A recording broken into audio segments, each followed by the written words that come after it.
Selanjutnya, soal yang nomor 3, jelaskan tentang perbedaan antara struktur percabangan if tunggal, if bersarang atau nested if, dan if else if dalam pemrograman. Kapan situasi yang tepat untuk menggunakan masing-masing bentuk ini? Nah, langsung saja ke jawabannya. Nah, struktur percabangan adalah cara untuk mengambil keputusan berdasarkan kondisi tertentu dalam pemrograman. Ya, jadi di sini ada perbedaan antara struktur percabangan if tunggal, if bersarang atau nested if, dan if else if, serta situasi yang tepat untuk menggunakan masing-masing bentuk ini. Langsung saja yang pertama, kita masuk ke if tunggal. Yang pertama, if tunggal hanya memiliki satu blok kondisi dan satu blok eksekusi. Yang kedua, jika kondisi yang diberikan benar atau true, maka blok eksekusi yang terkait akan dieksekusi. Jika kondisi salah atau false, maka blok eksekusi akan dilewati. Yang ketiga, if tunggal tidak memiliki cabang alternatif, sehingga jika kondisi tidak terpenuhi, program akan melanjutkan ke pernyataan berikutnya setelah blok if. Nah, di sini ada contohnya, yaitu umur sama dengan 25, if umur jika lebih besar atau sama dengan 18, maka pesan yang keluar itu, nah, Anda sudah dewasa. Selanjutnya, if bersarang atau nested if.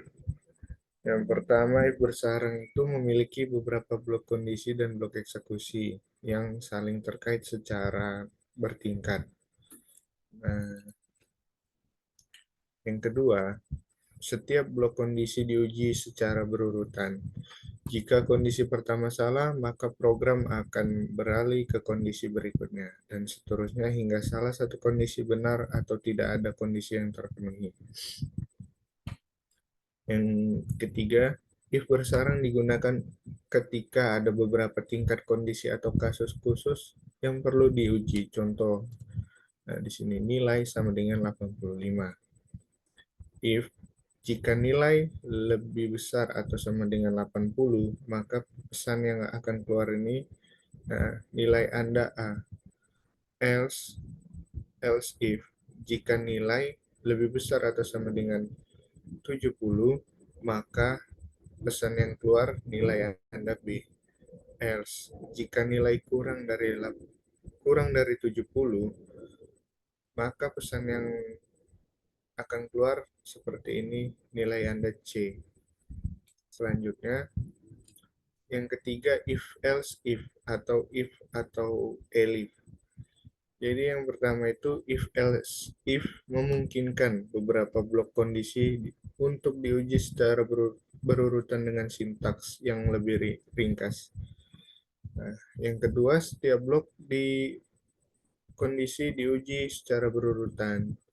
Jika kondisi pertama salah, program akan mengevaluasi kondisi berikutnya, dan seterusnya hingga salah satu kondisi benar atau tidak ada kondisi yang terpenuhi. Nah, selanjutnya, if else if lebih mudah dibaca dan lebih ringkas daripada if bersarang. Contohnya ini hampir sama ya. Di sini ada nilai sama dengan 85. If jika nilai lebih besar atau sama dengan 80, maka pesan yang keluar akan nilai Anda A. Elif jika nilai lebih besar atau sama dengan 70, maka pesan yang keluar seperti ini, nilai Anda B. Else jika nilai kurang dari 70, maka nilai Anda C. Selanjutnya, situasi yang tepat untuk menggunakan masing-masing bentuk. Nah, di sini yang pertama, gunakan if tunggal ketika Anda hanya perlu menguji satu kondisi sederhana tanpa cabang alternatif dan keputusan bergantung pada satu kondisi saja. Yang kedua, gunakan if bersarang atau nested if Ketika Anda memiliki beberapa tingkat kondisi, saling bergantung dan terdapat banyak cabang alternatif. Nah, yang terakhir nih,